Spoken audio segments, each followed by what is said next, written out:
Mon cours s'appelle Musique sur les signes. C'est une information sur vraiment quels sont les éléments qui forment la musique de nos jours.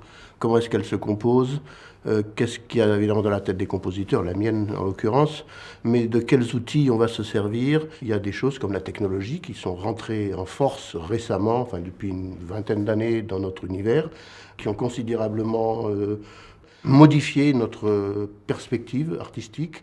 Comment est-ce que tout ça se marie avec notre manière de concevoir la musique telle qu'on la connaissait depuis des siècles et des siècles.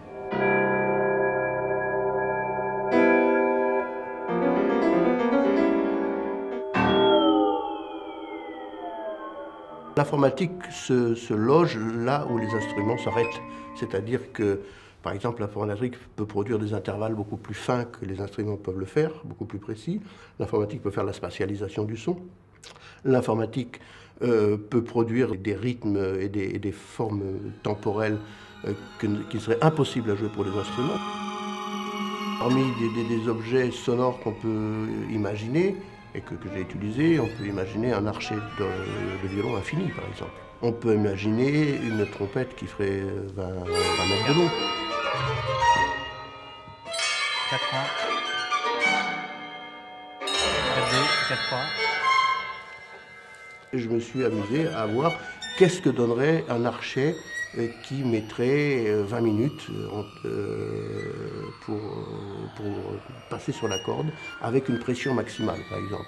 Et j'ai découvert, à ma grande satisfaction, à mon grand étonnement, que ça donnait des sons totalement inattendus.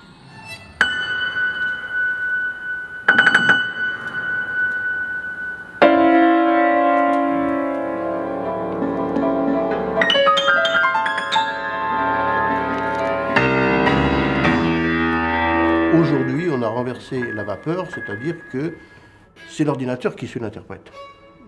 Ce n'est plus l'interprète qui suit la machine. Et par exemple, on travaille beaucoup sur ce domaine-là dans ce qu'on appelle le suivi de partition.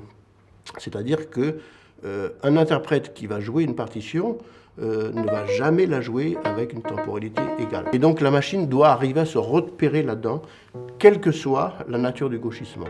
Et donc elle doit arriver à reconnaître une forme qui va être déformée.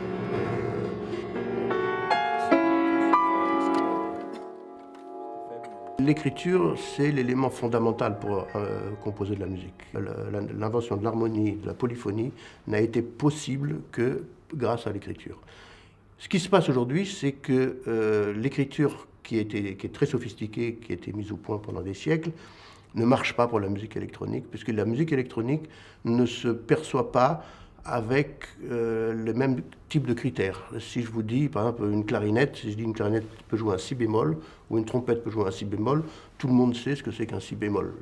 Par contre, il y a des sons électroniques qui sont beaucoup plus complexes, qu'on ne peut pas réduire à une seule entité comme ça. On ne peut pas dire c'est un si bémol, ça peut être un si bémol un peu plus bas, il peut y avoir des éléments bruités, il peut y avoir des vibrations, il peut y avoir tout un monde sonore qui sera à l'intérieur de ce son, qui fait qu'on ne pourra pas le réduire, comme on le faisait, à une simple entité qui est la hauteur.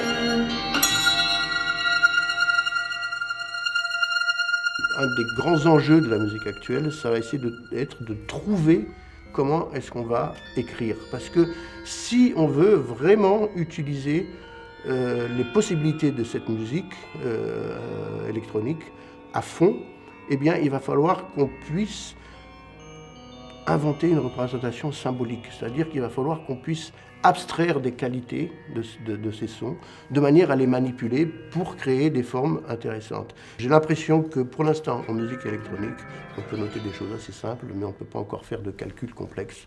On ne peut pas encore inventer une philosophie, on ne peut pas inventer une mathématique. Et donc, il nous faut aller plus loin dans la représentation. Et ça, c'est un des grands enjeux. Je n'ai pas de recette miracle à proposer, mais j'ai quand même des questions fondamentales à poser, je pense.